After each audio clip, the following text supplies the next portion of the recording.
কি এবার পাহাড়, সমুদ্র না জঙ্গল? ঘোরার মজা দ্বিগুণ হবে যদি থাকে মুখরোচক, আপনাদের সব সময় সফরসঙ্গী। মুখরোচক, আপনাদের ভালোবাসায় জড়িয়ে ৭৫ বছর পেরিয়ে। আমি অনেক অল্প বয়স থেকে বিজনেস করতাম, ব্যবসা করতাম, নিজের ব্যবসা। এইটাকে প্রফেশন করবো এরকম কোনো ওই তাগিদটা আমার মধ্যে ছিল না। তুমি যদি ইন্ডাস্ট্রি শব্দটা ব্যবহার করো তাহলে সেই অর্থে ইন্ডাস্ট্রি এখানে কোনোদিন হয়নি। শহরে বসে আমি শহুরে ছবি তৈরি করবো, তাহলে শহরের লোকেদের জন্যই করো। তাহলে তুমি চাইছো কেন সেই ছবিটা গ্রাম বাংলার লোক দেখবে? আমাদের সমস্যা তাদের সমস্যা এক নয় তো। পরের দিন সকালবেলায় ভোরবেলা ৩টের সময় উঠে তাকে তৈরি হয়ে মাঠে যেতে হবে চাষ করতে। এত বছর আগের একটা সিনেমাকে রিলিজ করতে হচ্ছে, তাহলে বর্তমান সময় দাঁড়িয়ে সেই ছবি তৈরি হচ্ছে না, তাই জন্য নিয়ে আসতে হচ্ছে। যে যার গাড়ি থেকে নামছে, নেমে হোটেলে ঢুকে যাচ্ছে, পার্টি হচ্ছে। যে 50তম শোয়ের কথা বলা হচ্ছে সেটা চলছে একটা হল, তাকে বলা হচ্ছে সাকসেস পার্টি হচ্ছে। সেন্ট্রাল ক্যারেক্টার যারা করছেন তাদেরকে ভাবতে হবে যে কেন দর্শক হলে আসছে না আমাদের দেখতে। এখানে প্রফেশনালিজম বলে কিছু নেই।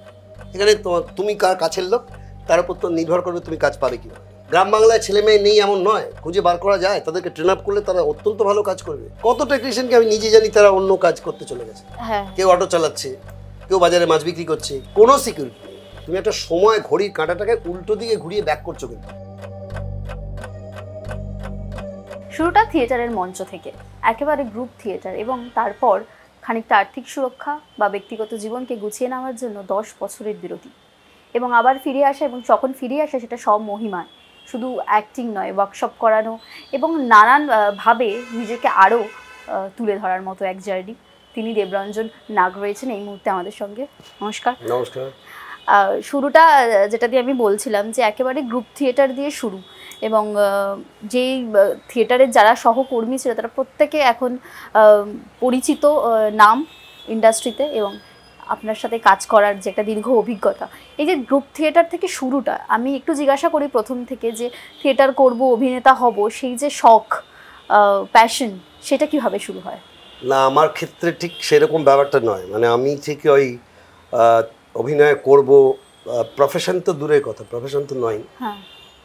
থিয়েটার দেখার অভিজ্ঞতাটা অনেক বছরের। কারণ আমার বাবার বন্ধু ছিলেন, কর্মসূত্রে আমার বাবার বন্ধু ছিলেন দেবতোষ ঘোষ। তিনি একসময় সৌমিত্র, ওনারা যখন থিয়েটার করছেন তখন উনি ছিলেন সেক্রেটারি বহুরূপীর।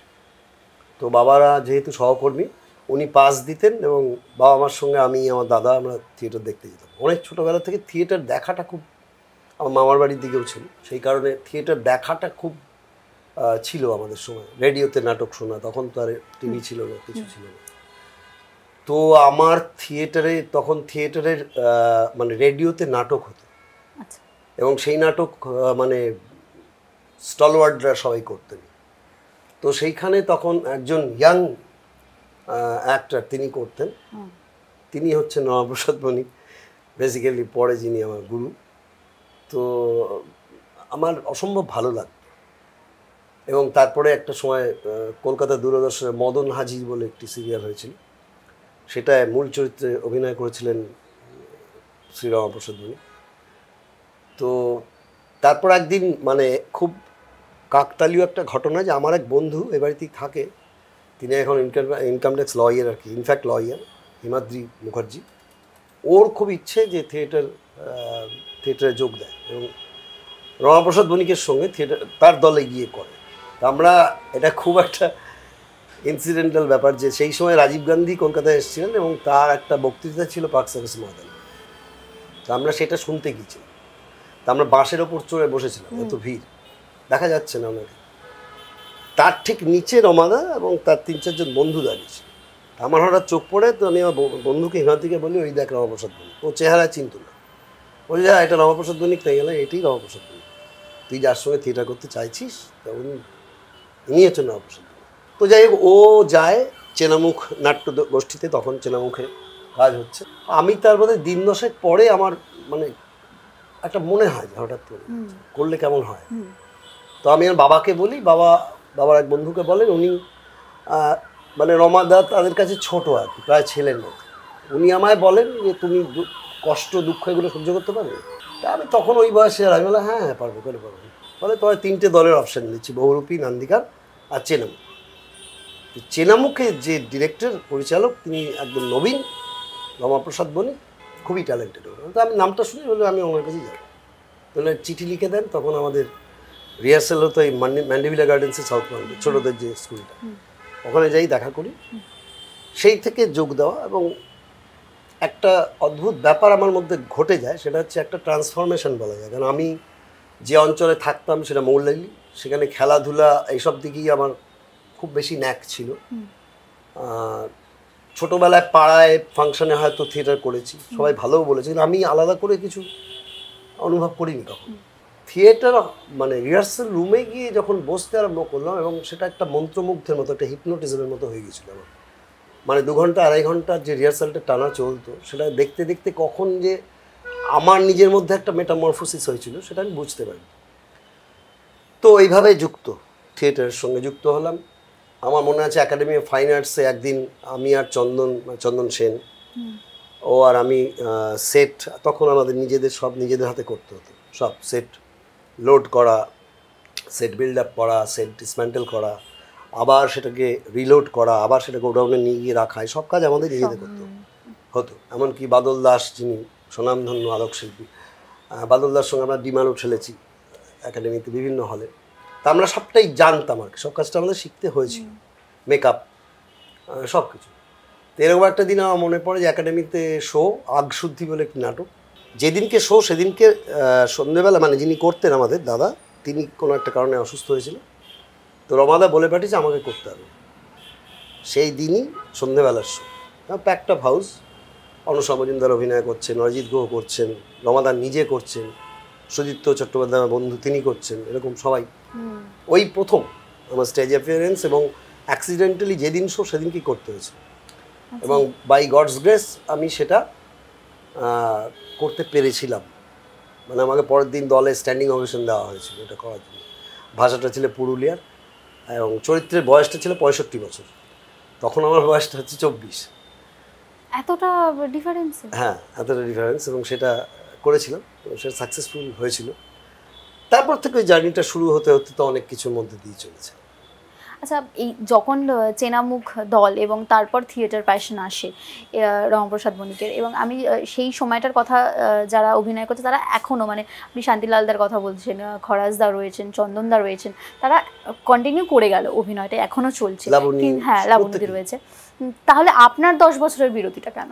আমার 10 বছরের বিরতিটা হচ্ছে যে, 1 নম্বর হচ্ছে আমি ঠিক মানে এটাকে প্রফেশন করবো 1 নম্বর কোনোদিন ঠিক করিনি। তো আমি অনেক অল্প বয়স থেকে বিজনেস করতাম, ব্যবসা করতাম, নিজের ব্যবসা, সেটা আমার নিজের বিল্ড করা ছিল। তো কিসের ব্যবসা? অনেক কিছু, আমার বিল্ডিং মেটেরিয়ালসের ব্যবসা ছিল, আমার লেদার গুডসের ব্যবসা ছিল, তপসিয়াতে আমার শোরুম ছিল, অনেক কিছু ছিল। যাই হোক, তারপরে এবং আমার ব্যক্তিগত জীবনের অনেক কারণের জন্য, আর মানে ওদের মতো, আমার বন্ধুদের মতো আমি প্রথম থেকেই ঠিক করিনি কিন্তু যে এটা আমি প্রফেশন করব। কিন্তু আমি অনেক আগে টেলিভিশনে কাজ করেছিলাম, সেটা ওই সময় বছর 24 বয়সে, তখন বাবান বলতে আমাদের কৌশিক সেন, ও এবং আমি রাজা দাশগুপ্তর ডিরেকশনে আমাদের সমরেশ মজুমদারের উপন্যাস কালপুরুষ, তাতে ও মূল চরিত্রে অভিনয় করেছিল অর্ক, আমি ছিলাম বিলু, ওর বেস্ট ফ্রেন্ড। তো ওইটা খুব সুপারহিট করেছিল। তারপর থেকে আর অনেকগুলো বছর আমি অফ ছিলাম। তারপরে আমি এসেছি প্রায় 10 বছর, হ্যাঁ 10 বছর পরে, যখন পৌষ ফাগুনের পালা হচ্ছে সেই সময়। এই যে 10 বছর যেখানে মানে থিয়েটারটা করেছেন, হ্যাঁ, এবং যেটা বললেন যে থিয়েটারে গিয়ে আপনার ওইখানে বসে একটা মন্ত্রমুগ্ধের মতো বিষয় ঘটে, এবং তারপর যে ছেড়ে দিলেন এই 10 বছর, কখনো মনে হয়নি যে মানে এমন কি ব্যক্তিগত বিষয় ছিল? না, আমি থিয়েটার কোনোদিন ছাড়িনি। না, আমি টেলিভিশন বা তারপরে টেলিভিশনে মানে আমি অ্যাকচুয়ালি ওই যে বললাম যে আমার নিজে একটা কিছু করব স্বাধীনভাবে, সেরকম একটা ইচ্ছা ছোটবেলার থেকে ছিল। আমি বিজনেস খুব ভালোবাসতাম, এটা 1 নম্বর কারণ ছিল। আর মানে আমার মধ্যে সেই তাগিদটাই ছিল না, না অভিনয় করার না, মানে আমি এইটাকে প্রফেশন করবো এরকম কোনো ওই তাগিদটা আমার মধ্যে ছিল না। তারপরে সে 10 বছর পরে অনেক সেটার মধ্যে আমি যাচ্ছি না, সে অনেক কারণে আমি তারপরে পুরোটাকে ওয়াইন্ড আপ করে নিয়ে আমি নতুন করে আবার অভিনয়টাকেই প্রফেশন করব বলে যাই। ততদিনে আমার যেটা বন্ধুরা, যারা তুমি নাম যাদের বলছো, প্রত্যেকেই স্টলওয়ার্ড তারা আজকের দিনে দাঁড়িয়ে, এবং তখন তারা অনেক বড় নাম, তখন তারা অলরেডি স্টার্স দেয়ার, লাবণী সবাই আছে। তো তারপর একটা পথ চলা শুরু হলো।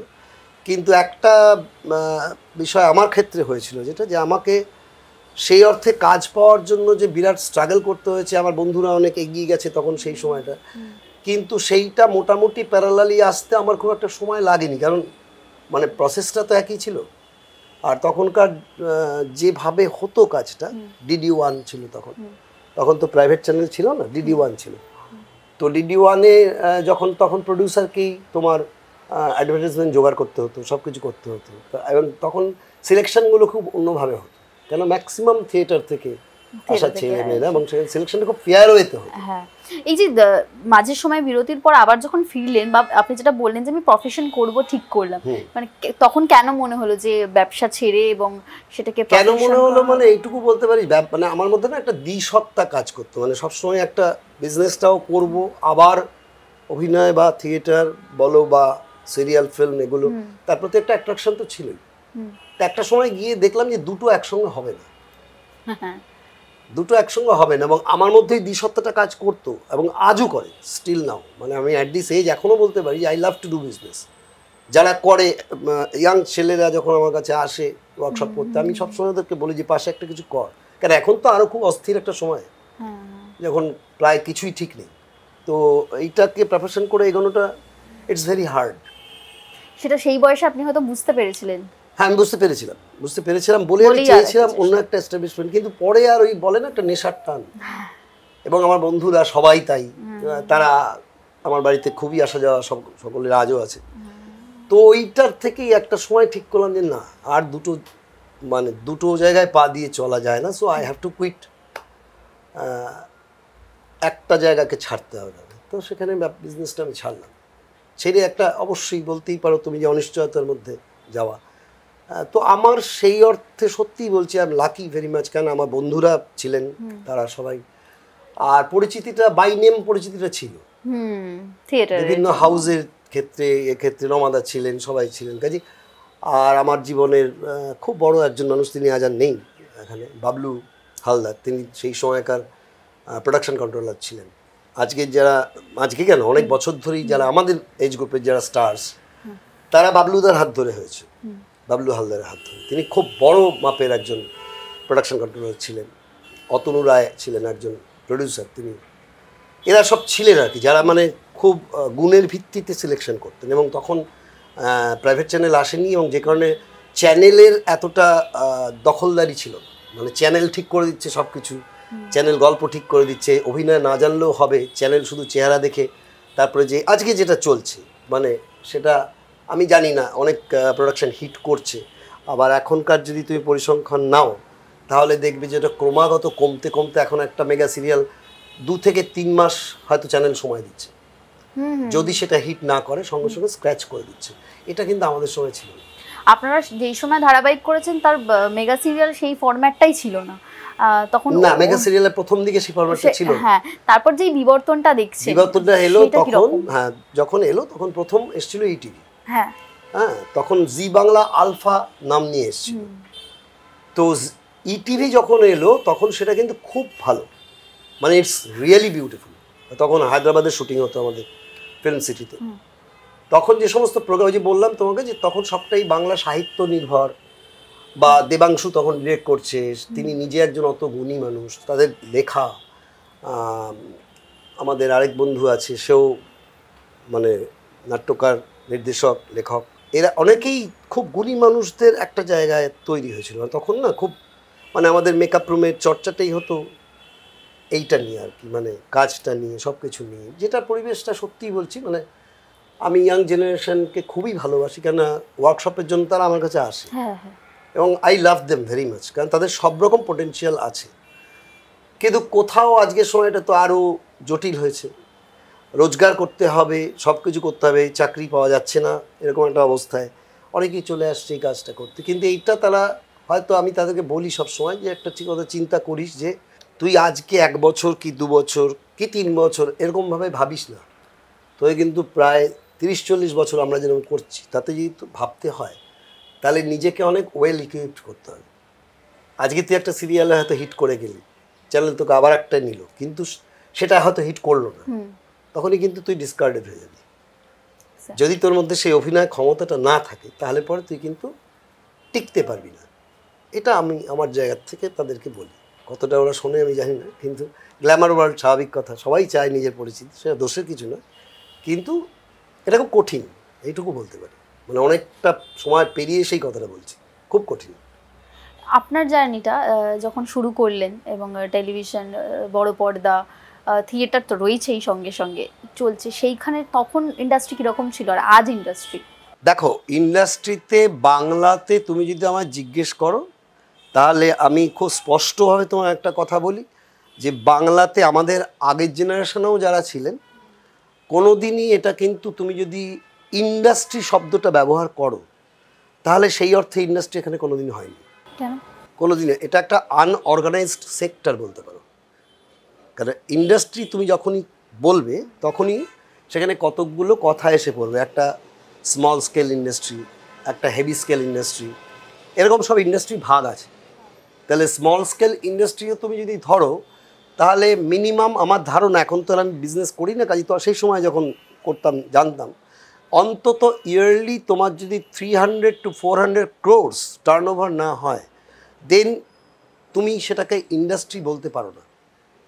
সেই অর্থে বাংলা ফিল্ম ইন্ডাস্ট্রি যে বলে সবাই সেটা নিয়ে, কিন্তু ইন্ডাস্ট্রি এখানে ফরমেশন হয়নি পশ্চিমবাংলায়। ইন্ডাস্ট্রি ফরমেশন হয়েছে বম্বেতে, ইন্ডাস্ট্রি ফরমেশন হয়েছে সাউথ ইন্ডিয়াতে, এগুলোতে হয়েছে ইন্ডাস্ট্রি ফরমেশন হয়েছে। মানে যেমন ধরো সাউথ ইন্ডিয়ায় আজকে আমরা সবাই জানি যে সাউথ ইন্ডিয়ান ফিল্ম এবং তাদের যা বাজেট, তারা যেভাবে এগিয়েছে এবং আজকে তারা বম্বেরও ওপরে চলে গেছে, তো সেটা বলতে পারো ইন্ডাস্ট্রি। কেন এটা আমি আমার একজন খুব ভালোবাসার দাদা এবং তিনি বাংলা সিনেমার প্রখ্যাত এবং বিখ্যাত একজন হিরো চিরঞ্জিত চক্রবর্তী, দীপকদা ডাকনাম আমরা জানি, দীপকদা বলেই ডাকি আমরা। দীপকদা একবার খুব ভালো কথা বলেছিল, একটা মানে অনুষ্ঠানে আমরা দুজনেই গেছিলাম। দীপকদাকে জিজ্ঞেস করা হয়েছিল যে আপনি কি বলছেন যে বাংলা সিনেমা তো এখন তো গান বিদেশে শ্যুট হতে যাচ্ছে, এত কিছু হচ্ছে, তার বাংলা সিনেমা তো অনেক এগিয়ে গেছে, 3-4 কোটি টাকা ইনভেস্ট হচ্ছে। তো দীপকদা একটা খুব সুন্দর কথা বলেছিলেন, বলে যে না, এগিয়ে কিছু যায়নি। যদি তোমরা সময়টাকে ভুলে যাও, সময়টাকে যদি একমাত্র ভুলে যাও যে এই সময়টা আর আগের সময়টা যে একই জায়গায় দাঁড়িয়ে আছে, মনে করে নাও আজকেও সুচিত্রা সেন ওনার ওই বয়সেই দাঁড়িয়ে আছেন। তাহলে আমি যখন সিনেমা করতে আসি তখন সেই সময় সুচিত্রা সেন রেমুনারেশন নিচ্ছেন 1.5 থেকে 2 লক্ষ টাকা। তাহলে আজকে একজন হিরোইনের রেমুনারেশন অন্তত 2 কোটি টাকা হওয়া উচিত ছিল। একজন হিরোর রেমুনারেশন হয়তো 4 থেকে 5 কোটি টাকা হওয়া উচিত। সেই জায়গায় কি বাংলা সিনেমা পৌঁছেছে? সুতরাং সেই বিবর্তনটা হয়নি, সেই এভলিউশনটা হয়নি। যেটা বম্বেতে হয়েছে, যেটা দক্ষিণ ভারতে হয়েছে, সেটা আমাদের এখানে হয়নি। So I can't call this as an industry. তুমি আমাকে বলতে পারো যে এটা একটা আনঅর্গানাইজড সেক্টর, তাতে কিছু লোকের পছন্দ এবং অপছন্দের ওপরে শিল্পীদের জীবন বলো বা টেকনিশিয়ানদের জীবন বলো বা ডিওপি বলো, যারা ক্যামেরাম্যান আমি বলছি, ডিরেক্টরসরা বলো বা যারা স্ক্রিপ্ট লিখছেন বলো, সবাইকেই কিন্তু পছন্দ এবং অপছন্দের ওপরে নির্ভর করে কাজ করতে হয়। আমাকে কে পছন্দ করবে সেই অনুযায়ী কিন্তু আমাকে তার ছবিতে নেওয়া হবে। তিনি যদি আমাকে ব্যক্তিগতভাবে পছন্দ না করেন, আমার যোগ্যতাটা সেখানে কোনো ফ্যাক্টর নয়। আজকে এই জায়গায় এসে আমরা দাঁড়িয়েছি। আচ্ছা, আপনার আমি একটা কথা ধরি যে কেন মনে হলো যে বম্বে পারলো, দক্ষিণ ভারত পারলো, বাংলা পারলো না ইন্ডাস্ট্রি হতে? হ্যাঁ, কারণ হচ্ছে আমার কেমন মনে হয় যে দেখো, একটা সময় যখন আমরা ছোট, আমাদের আগের জেনারেশন, মানে আমাদের বাবা কাকাদের জেনারেশন, সেই সময় উত্তম কুমার তিনি কাজ করছেন, সৌমিত্র চট্টোপাধ্যায় কাজ করছেন, শুভেন্দু চট্টোপাধ্যায় কাজ করছেন, রঞ্জিত মল্লিক কাজ করছেন, আরও আরও আরও অনেক, মানে নাম বলতে গেলে এখন অনেক। এবং তার সঙ্গে যারা অভিনয় করছেন, পার্শ্ব চরিত্রে যারা অভিনয় করছেন, কমল মজুমদার অভিনয় করছেন, ছবি বিশ্বাস করছেন, জহর রায় করছেন, ভানু বন্দ্যোপাধ্যায় করছেন, রবি ঘোষ করছেন, বিকাশ রায় করছেন, বা আরও আরও আরও ছায়াদেবী করছেন। এবং তখনকার হিরোইন যারা ছিলেন তারা যদি দেখো, এইটা কিন্তু না ব্যক্তিগত কারিশমার থেকে এই ছবিগুলো হিট করেছে।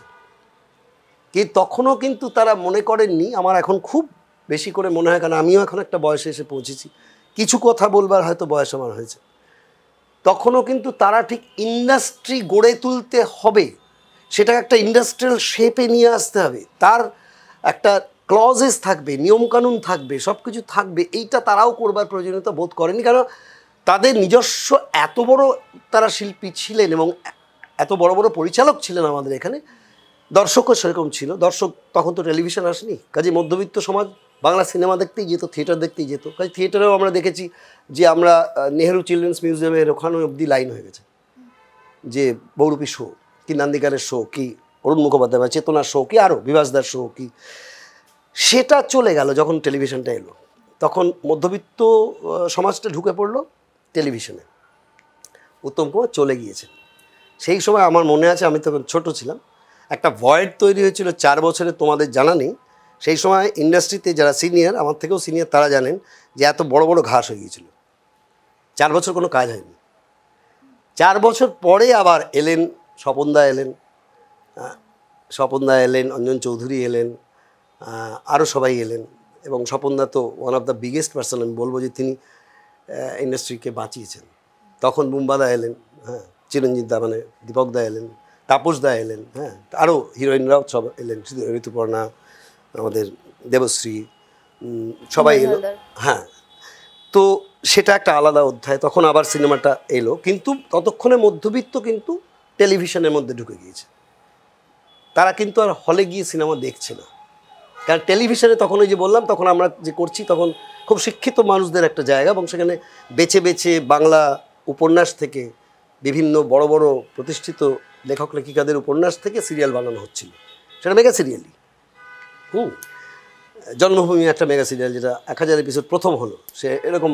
তো সেখানেও দেখেছি যারা ছিল, দেবাংশু ডিরেক্ট করছিল, তা প্রত্যেকেই সুশিক্ষিত মানুষ।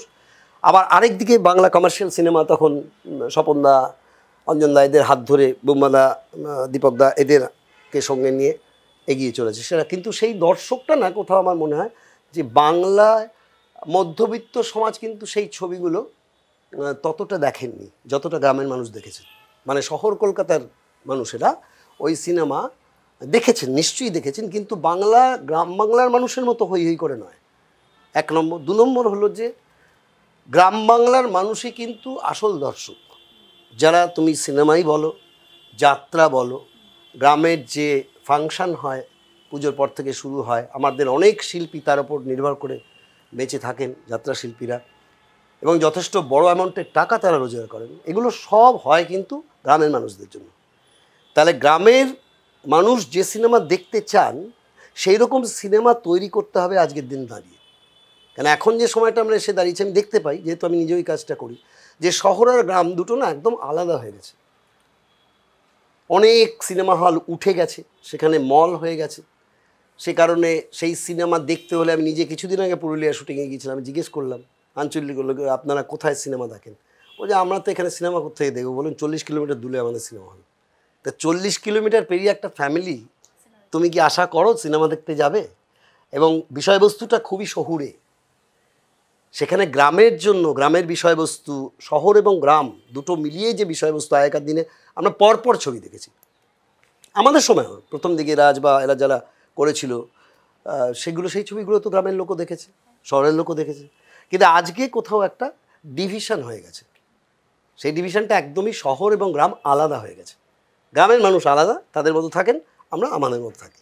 শিল্পটা আমরা আমাদের মতো করে করি, তারা তাদের শিল্পটা তাদের মতো করে করে। সুতরাং কোথাও তুমি বলতে পারবে না যেটা একটা ইন্ডাস্ট্রিয়াল শেপ নিয়েছে। ইন্ডাস্ট্রিয়াল মানে তার মানে কি এখানে ইউনিয়ন নেই? আছে, আমাদের গিল্ড আছে, আমাদের আর্টিস্ট ফোরাম আছে, সব কিছুরই আছে। কিন্তু তুমি যদি ইন্ডাস্ট্রির জায়গার থেকে চিন্তা করো বা ইনভেস্টমেন্ট পার্টে চিন্তা করো, তাহলে কেউ আজ পর্যন্ত তুমি দেখাতে পারবে না আমাকে যে প্রডিউসার লস করছেন, যাতে তিনি লস না করেন তাকে প্রোটেক্ট করার জন্য ফিল্মকে প্রমোশন করা বা ফিল্মকে রিলিজ করা, ঠিকমতোভাবে গাইড করা, সমস্ত ঠিকমতোভাবে করা, এটা কি এখানে করা হয়? তাহলে তো এতদিনে আমাদের এখানে 100টা হাউস হয়ে যেত। হচ্ছে না তো, হচ্ছে না, কারণ প্রডিউসারকে প্রোটেক্ট করা কেউ নেই। প্রডিউসার এমন একজন মানুষ, আমরা চিন্তা করে নিই, যার পয়সা আছে, তিনি এসছেন তার শখে, তিনি একটা সিনেমা বানাতে এসছেন, আমরা আমাদের মতো করে কাজ করলাম, আমি অবশ্যই আমার পুরোটা দিলাম, আমার রেমুনারেশনটা নিলাম, যে যার রেমুনারেশন নিল, নিয়ে চলে গেল, দায়িত্ব কারণ নেই।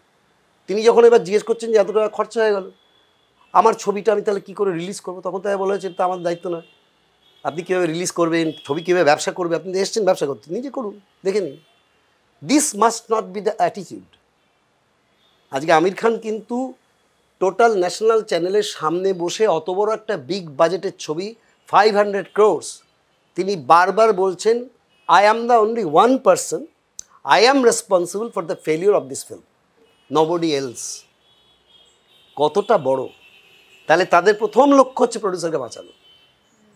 তো সেইটা আমি কাউকে দোষ দিচ্ছি না, অবশ্যই সমস্যা থাকতে পারে, অনেক কিছু থাকতে পারে, এমন তো নয় যে আমি পুরো সবটাই জেনে, কিন্তু চোখের সামনে এত বছর কাজ করতে দেখছি।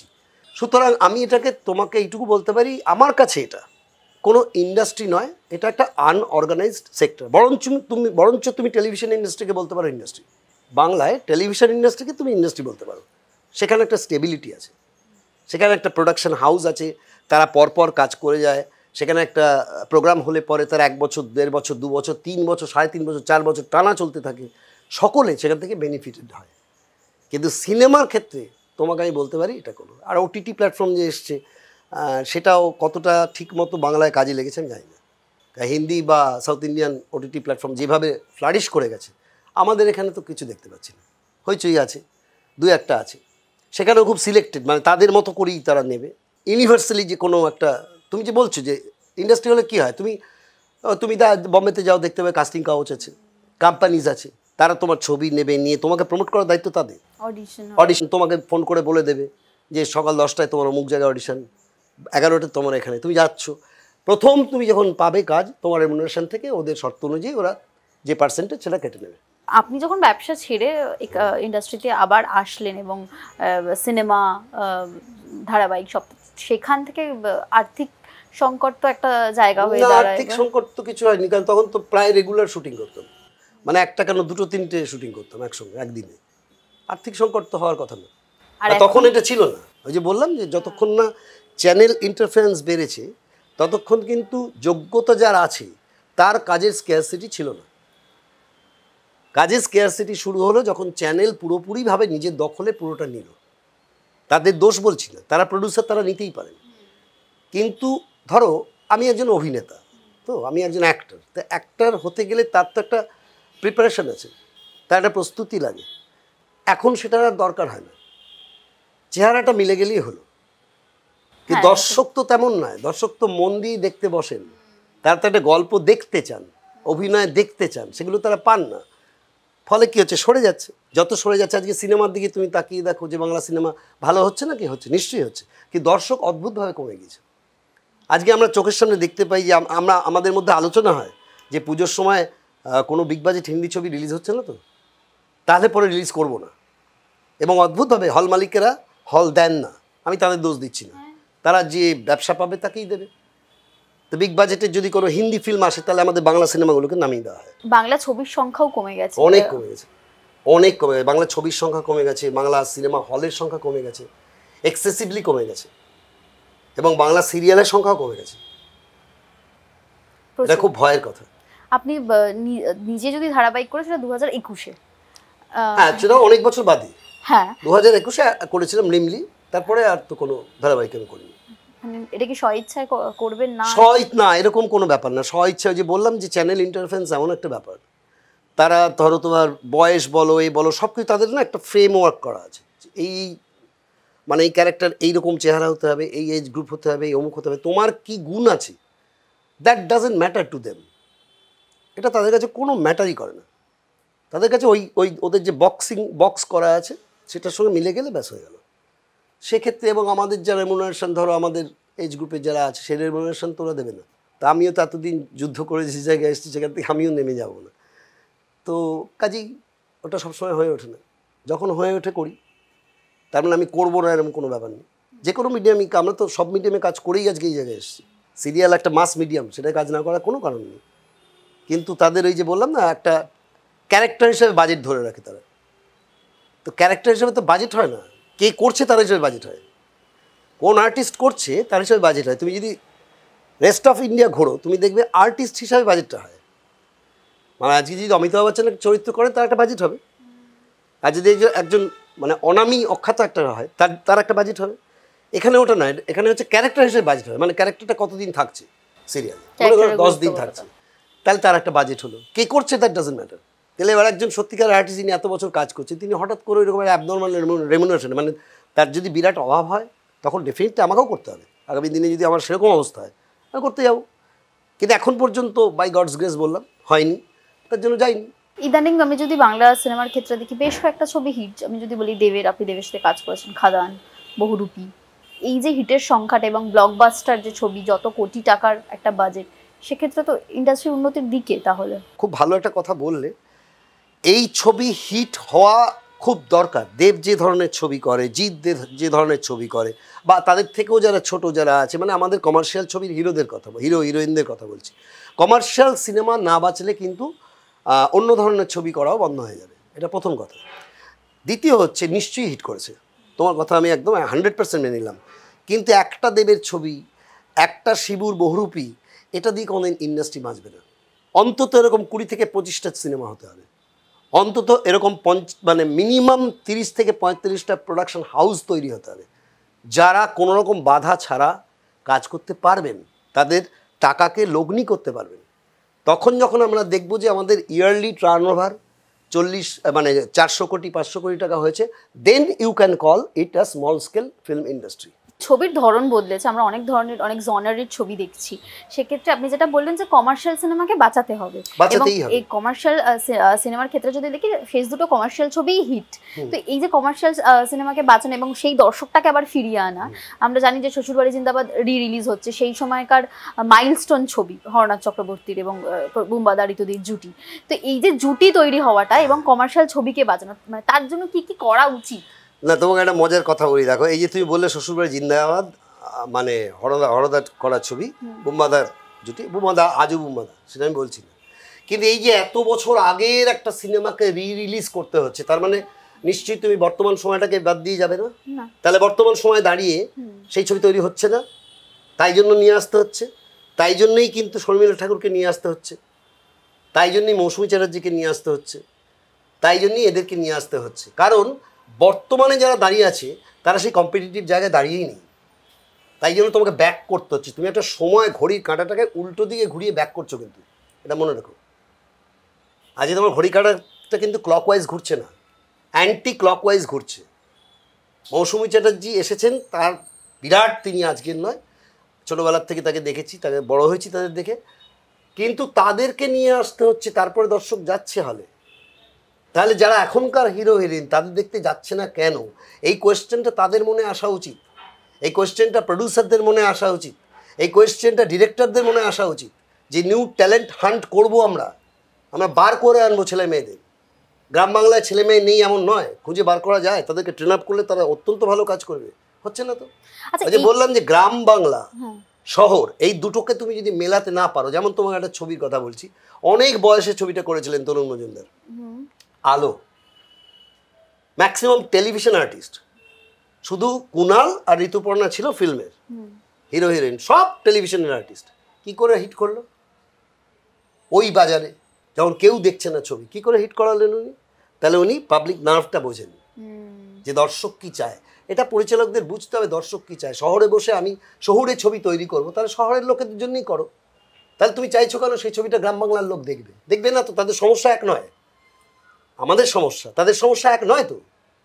আর এই যে হলগুলো, এত হল বন্ধ হয়ে যাচ্ছে, কারোর তো হেলদোল নেই। হল যে এত শয় হল, 730টা হল ছিল আমাদের পশ্চিমবঙ্গে, আজকে কোথায় এসে দাঁড়িয়েছি আমরা? সেই এত হল বন্ধ হয়ে যাওয়ার কি কারণ, সেগুলো কি কেউ দেখেছে? সিস্টেমটাকে নতুন করে ঢেলে সাজাতে হবে এবং ভালোবেসে সাজাতে হবে, নিজের শুধুমাত্র একার স্বার্থ দেখে সাজালে হবে না, তাতে ইন্ডাস্ট্রি বলে কিছু তৈরিও হবে না এবং এই সেক্টরটা বাঁচবে না। এখন যে জায়গায় এসে দাঁড়িয়েছে, আগামী, আর ওই যে বললাম, তুমি যেটা বললে, যাদের নাম বলছো তারা নিঃসন্দেহে তাদের প্রচেষ্টাকে আমি খুব সম্মান করি। দেব, ওই যে বললাম 4টে ছবি ওয়ার্কশপ দেবের আমার সঙ্গে আমরা করেছি একসঙ্গে, সেটা হ্যাঁ, মনমানা থেকে। শিবু আমার অত্যন্ত পছন্দের, খুব ভালোবাসার শিল্পী এবং এরা প্রত্যেকেই খুব বড়, কিন্তু ওরকম একটা কি দুটো ছবি হিট হলে হবে না। এই মুহূর্তে বাংলা সিনেমা কমার্শিয়াল ছবিকে বাঁচাতে হলে একসঙ্গে হয়তো 10টা ছবিকে হিট করতে হবে, তা নাহলে হলমুখী হবে না। আর হলের সংখ্যা বাড়াতে হবে। তুমি মফস্বল শহরগুলোতে হল ছোট হোক, মনে করো 300-400 লোক নিয়ে, কিন্তু হলের সংখ্যাটা বাড়াতে হবে, 700-800-1000 হল তৈরি করতে হবে, যেটা পশ্চিমবঙ্গে খুব সহজেই, ধরো একটা গ্রামে থাকে, সে হয়তো 2 কিলোমিটারের মধ্যে একটা হল পাচ্ছে, সে যাবে ছবিটা দেখতে, কিন্তু তাকে যদি 40 কিলোমিটার যেতে হয় সে বা তার বাড়ির লোক যাবে না, কারণ পরের দিন সকালবেলায় ভোরবেলা 3টের সময় উঠে তাকে তৈরি হয়ে মাঠে যেতে হবে চাষ করতে। সে কী করে বলো তো সিনেমাটা দেখবে?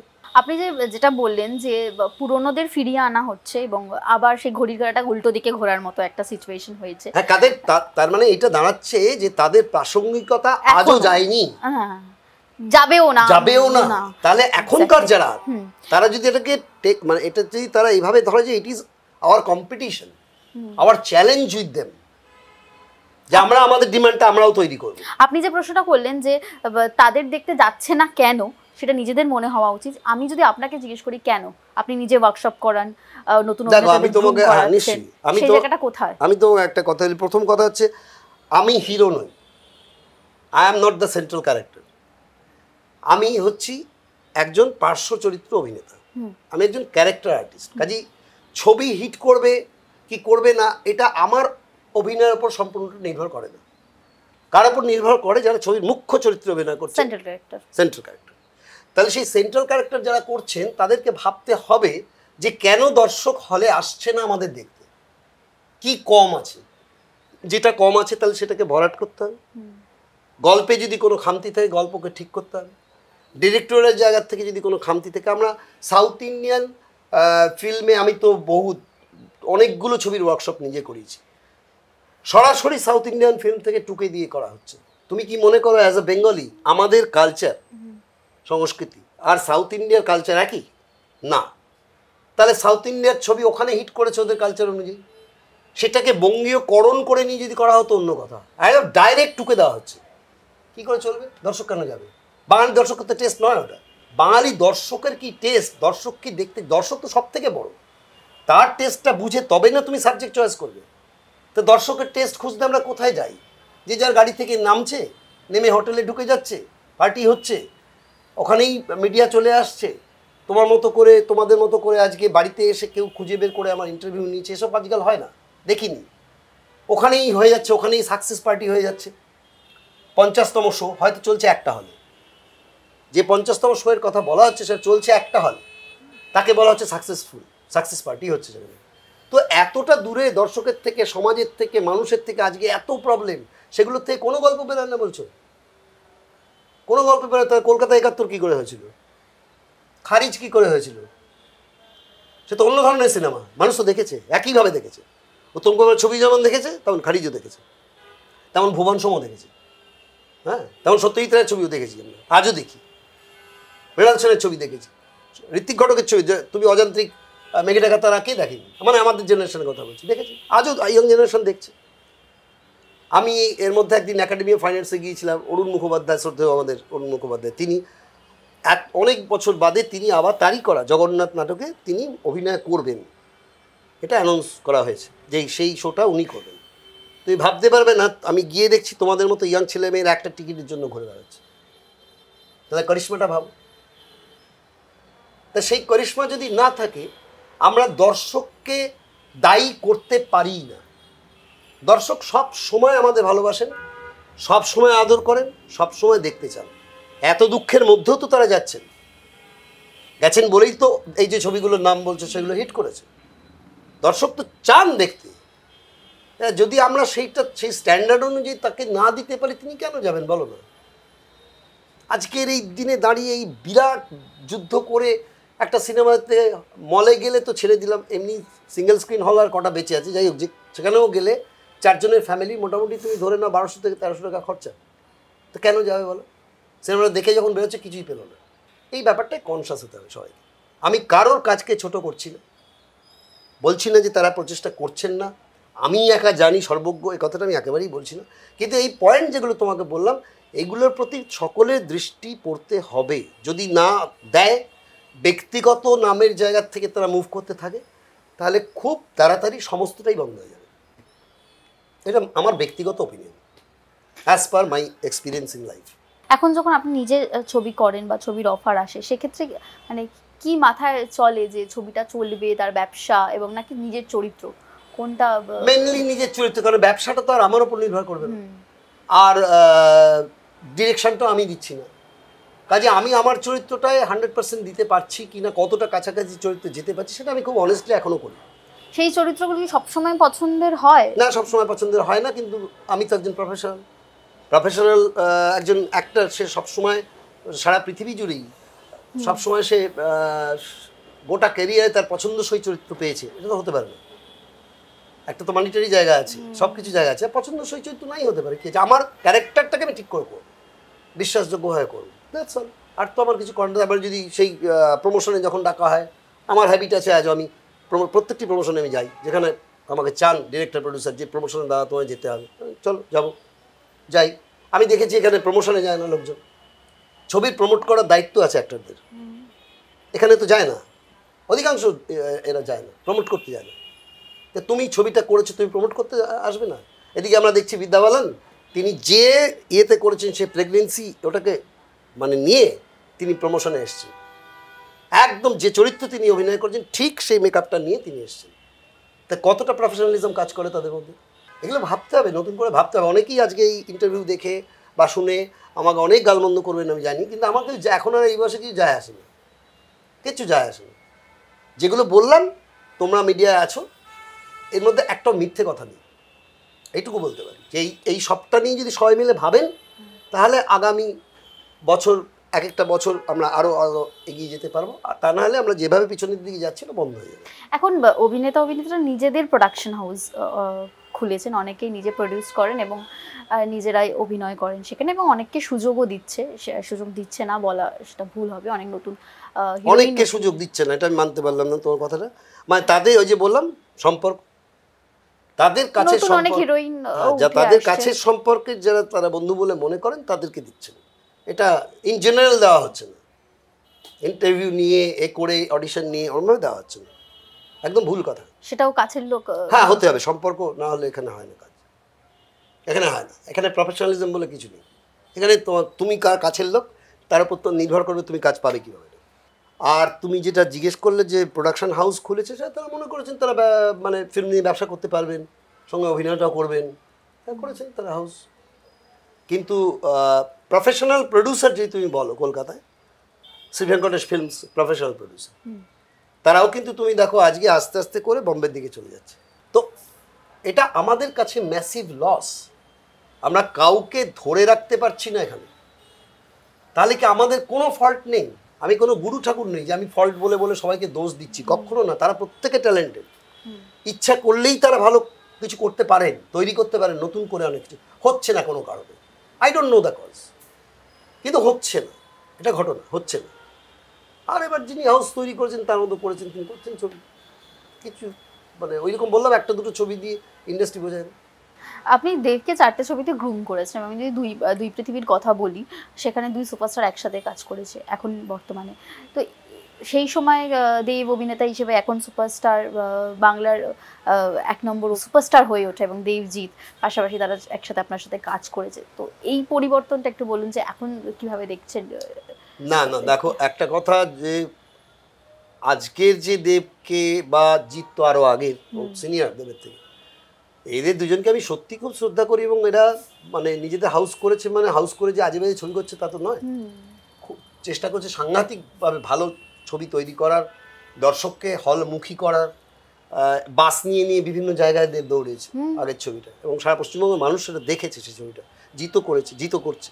তো এক্সপিরিয়েন্সের জায়গার থেকে তো তারা দায়িত্ব তুলে নিয়েছে কাঁধে, কিন্তু বাকি সবাইকেও তো পাশে দাঁড়াতে হবে গিয়ে হাতে হাত দিয়ে, সেটাও তো হতে হবে। এ ওর নামে কিছু বলবে, ওর নামে কিছু বলবে, আকছাড়ি আমরা পেপারে মিডিয়াতে দেখতে পাই, অমুকের নামে এই বললেন, তমুকের নামে এই বললেন, এগুলো তো হওয়ার কথা না। যেখানে আমাদের ইন্ডাস্ট্রি একটা আনস্টেবল পজিশনে দাঁড়িয়ে আছে, সেখানে দাঁড়িয়ে এটা কেন হবে? সবাই মিলে একসঙ্গে এগোনো তো ভালো। তো সেই জায়গার থেকে ওরা তো খুবই সুন্দর। ওরা যখন 2 পৃথিবী করেছে, দুজনেই ভীষণ ভালো, দাদা ভাইয়ের সম্পর্ক, বন্ধুত্ব খুব ভালো, very much cooperative with any kind of artist, সকলের সঙ্গে খুবই কোঅপারেটিভ, প্রত্যেকে, অনেকেই মানে দেবজিৎ তো বটেই, আরও অনেকেই যাদের সঙ্গে আমি কাজে, সোহম, অঙ্কুশ, এদের সঙ্গে আমি কাজ করি না, আমি জানি না, সোহম তো খুবই কোঅপারেটিভ, বা আরও যারা, প্রত্যেকে মানে এতে কোনো সমস্যা নেই। সমস্যাটা সিস্টেমের, বুঝতে পারছো? সিস্টেমটাকে যদি ঠিক করতে পারি আমরা, তাহলে পুরোটা ঠিক হয়ে যাবে। যাদের নতুন প্রজন্ম আপনি ওয়ার্কশপ করাচ্ছেন, তো তাদের মধ্যেও তো কোথাও একটা ইনসিকিউরিটি কাজ করে, কিন্তু অভিনয়টাকে ভালোবেসে এখন তো আর ওয়ার্কশপ সেভাবে হয়ও না, তবে হ্যাঁ কাজ তো করছে, ইনসিকিউরিটি কাজ করছে, ডেফিনেটলি কাজ করছে। এখন তারা কিছু সিকিউরিটি খুঁজে পাচ্ছে না, যে একটা আমি যে তৈরি হব হয়ে একটা কাজ করব, যদি সেটা হিটও করে তাহলেই বা আমি কি করবো তারপরে, কেন ইনভেস্টমেন্টই তো নেই। অনেকেই আছেন যারা একটা টেলিভিশন হিটের পর অনেকে হারিয়ে যায়। হ্যাঁ প্রচুর আছে, কেননা ইনভেস্টমেন্টই তো নেই। যারা মূল টাকাটা দেবেন সেই ইনভেস্টরকে বা সেই প্রডিউসারকে যদি আমরা না দেখি, তাহলে তুমি কি করে আশা করো যে একটা মানে যদি এখন তোমার কথা অনুযায়ী কিছুটা পরিমাণে ইন্ডাস্ট্রি মেনেও নি, সেটা ফ্লারিশ করবে কীভাবে, সেটা বড় হবে কীভাবে? অ্যাকচুয়াল তো যিনি টাকাটা দিচ্ছেন, ব্যবসাটা তাকেই করতে হবে এবং তার টাকাটা ঘুরে আবার তার হাতে ফেরত আসতে হবে, তবেই তিনি আবার দুটো ছবি একসঙ্গে ফ্লোরে নেওয়া হবেন। এভাবেই তো বাড়ে। তা আমি যদি প্রথমে সেই লোকটাকেই ব্লক করে দিই, আমরা কেউ তার দিকে না তাকাই, ছবিটা যখন হয়ে গেল, আমাদের রোজগারটা হয়ে গেল, কেউ তার দিকে তাকালাম না, কে ওনার অন্য ব্যবসা আছে, ওনার এই টাকাটা উনি খরচা করবেন বলে এসেছিলেন, ওনার লস হলেও উনি বেঁচে যাবেন, কিন্তু উনি ওনার 5টা বন্ধুকে গিয়ে বলবেন খবরদার ফিল্মে কিন্তু টাকা লাগাস না, আমি লাগিয়েছি আমার এই হয়েছে। ফলে প্রডিউসারের সংখ্যা উল্লেখযোগ্যভাবে কমে গেছে, বাইরের রাজ্য থেকে আসতে পারছে না, বিভিন্ন বিভিন্ন কারণ আছে, অনেক কারণ আছে সেগুলো। এবং ইয়াং জেনারেশনের ক্ষেত্রে এইটুকু বলবো যে বুঝে শুনে আসতে, বুঝে শুনে আসতে, কেন অনেকটা পথ চলতে হবে, আমরা তো চলে ফেলেছি যেভাবেই হোক, তো আমাদের আর কতটুকু, কিন্তু তারা যারা আসছে তাদেরকে বুঝে আসতে হবে। কোনো সিকিউরিটি নেই, সিকিউরিটি ওখানেও নেই আমি বলছি না, কিন্তু ওখানে একটা জিনিস আছে, কম্পিটিটিভ জায়গায় থেকে যদি কেউ একবার কোনো একটা সুযোগ পেয়ে যায়, তাহলে কিন্তু তাকে আর পেছন ফিরে তাকাতে হবে, কেন ওখানে ইনফ্রাস্ট্রাকচারটা রেডি, ওখানে একটা ব্যবসায়িক পরিবেশ আছে, টাকা লগ্নি করা হয় ওখানে, তাই না? আজকে এই যে আমরা বলছি যে পঙ্কজ ত্রিপাঠী বা নওয়াজুদ্দিন সিদ্দিকী, এরা কত বছর পরে উঠে এলো, আর উঠে আসতে কতটুকু সময় লাগলো, কেন ওদের ব্যাকআপটা আছে, ইন্ডাস্ট্রিয়াল ব্যাকআপটা আছে, যেটা আমাদের নেই। ইন্ডাস্ট্রিতে কি নতুন মুখের প্রয়োজন? ভীষণভাবে প্রয়োজন, নতুন মুখেরও প্রয়োজন, পুরনো মুখেরও প্রয়োজন, সবটা একটা কম্বিনেশন। নতুন ছেলে মেয়ের তো খুব বেশিভাবে প্রয়োজন, তাদেরকে ট্রেন করার দায়িত্ব আছে, যারা সিনিয়র তাদের ট্রেন করতে হবে, তাদেরকে শেখাতে হবে, তাদেরকে দাঁড় করাতে হবে, তাদেরকে প্রডিউসার হিসেবে দায়িত্ব নিয়ে তাদেরকে মানে লঞ্চ করতে হবে, যেরকমভাবে একসময় এদের লঞ্চ করা হয়েছিল। এই দায়িত্বগুলো নিতে হবে, তো তাহলে কি করে পারবে? জিৎ দেবের পর বা অঙ্কুশদের পর আর কোনো সুপারস্টার উঠে আসেনি বাংলায় না, এখন পর্যন্ত সেভাবে কিছু দেখছি না, মানে উঠে আসার মতো পরিস্থিতি কি আছে আদৌ? আমার মনে হয় না। নায়িকার সংখ্যা তো উল্লেখযোগ্যভাবে কমে গেছে, আর মানে নায়িকা বলতে আমি কোনো রকম অসম্মান থেকে বলছি না, তারাও যথেষ্ট ভালো, প্রত্যেকেই আমার ব্যক্তিগত স্নেহের পাত্রী, বা বলো বা কেউ দাদা বলে, কেউ যাই হোক, কিন্তু তারা দর্শক টানতে পারছে না। তোমাকে একটা প্রথম কথা বলি, সিনেমায় মূল হচ্ছে নায়ক নায়িকাকে দেখতে আসে লোকে, কমার্শিয়াল ছবিতে নায়ক এবং নায়িকাকে দর্শক টানার ক্ষমতা রাখতেই হবে, সেই ক্ষমতাটা যদি তাদের না থাকে তাহলে কিন্তু কিচ্ছু করার নেই। তুমি যতভাবেই টেকনিক্যালি সাজাও একটা ছবিকে, মূলত কিন্তু সাধারণ মানুষ রিল্যাক্স করতে আসে, এন্টারটেইন হতে আসে, তারা নায়ক নায়িকাকে দেখতে আসে, তাদের প্রেম, তাদের ঝগড়া, তাদের মারামারি, তাদের জীবনটা নিয়ে আমরা যারা চরিত্রে অভিনয় করি ঘিরে থাকি, সেটাতে একটা বুস্ট আপ করা হয় ছবিটা, কিন্তু মূল তারা, তুমি যাদের নতুন ছেলেমেয়েকে লঞ্চ করো, লোকে কিন্তু তাদেরকেই দেখতে আসবে। আমি যত বছরের অভিনেতা হই নিশ্চয়ই আমার জন্য আসছে, কিন্তু আসল মূল অ্যাট্রাকশনটা ওরা দুজন, তাহলে তাদেরকে তৈরি করার তো একটা দায়িত্ব আছে, সেই দায়িত্বটা মানে না কোথায় হচ্ছে? তুমি দেখতে পাচ্ছ কোথাও হচ্ছে না বলেই তো নতুন কিছু হচ্ছে না। আর বাকি তুমি যাদের বড় বড় যাদের নাম বলছো, তারা ডেফিনেটলি দায়িত্ব নিয়ে করছেন, তারা নিজের দায়িত্বটা পালন করছেন, তারা তো এমন নয় যে বুড়ো হয়ে গেছেন তাদেরকে নতুন করে একজনকে হাত ধরে টেনে আনতে হবে, এরকম তো নয়। দেবের এখন অনেক বয়স পড়ে আছে আরও ছবি করার, তো সে তার জায়গা থেকে তার পার্সোনাল এফোর্টে অনেক কিছু করছে, জিতও অনেক কিছু করছে, শিবু অনেক কিছু করছে, রাজ তার হাউস থেকে অনেক কিছু করবার চেষ্টা করছে, কিন্তু আমি বলছি তোমাকে একসঙ্গে অনেকটা হতে হবে, একটা না না, তুমি যদি একটা ছবি সিনেমা তুমি যদি টেকনিক্যালি যদি তুমি দেখো, তাহলে তোমার টেকনিশিয়ান আর্টিস্ট সব মিলিয়ে একটা সিনেমাতে খুব বেশি হলে 150 জন কাজ করে, তাহলে আমাদের টেকনিশিয়ান গিল্ডের সদস্য সংখ্যাই প্রায় 7,500, আমাদের আর্টিস্ট ফোরামের সদস্য সংখ্যা প্রায় 3,000-এর ওপর, 3,500। তাহলে তুমি কীভাবে বলছো যে কারা কাজ পাবে কী করে? ধরো 6 বছরে হিট করলাম, তোমার কথা মেনে নিলাম, কতজন কাজ করলো?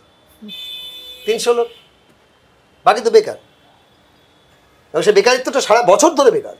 কত টেকনিশিয়ানকে আমি নিজে জানি তারা অন্য কাজ করতে চলে গেছে, হ্যাঁ কেউ অটো চালাচ্ছে, কেউ বাজারে মাছ বিক্রি করছে, কেউ অন্য কোনো ব্যবসা করতে চলে গেছে, যে চলে গেছে, কিছু করার নেই। আপনার কি কি কাজ আসছে বর্তমানে এখন? আপাতত যে বললাম দীপু ছবিটি করেছি, একটা হিন্দি ছবি তোমাকে বললাম, সেটা ওই কানসে গিয়েছিল, সেটা এলো, সেটা রিলিজ হবে। হ্যাঁ আর দুটো ছবি জুন মাসে হওয়ার কথা, সেগুলো ছোট বাজেটের ছবি, যেগুলো করব। পরে দু একটা বড় বাজেটের ছবির কথা হয়েছে, সেগুলো যতক্ষণ না হয় বলে লাভ নেই। ধন্যবাদ। এবং শেষে নতুন প্রজন্ম এবং দর্শক কি বলবে? তো আমার কথার মধ্যে অনেকক্ষণই বলেছি, নতুন প্রজন্মকে জেনে বুঝে আসতে হবে যে এখানে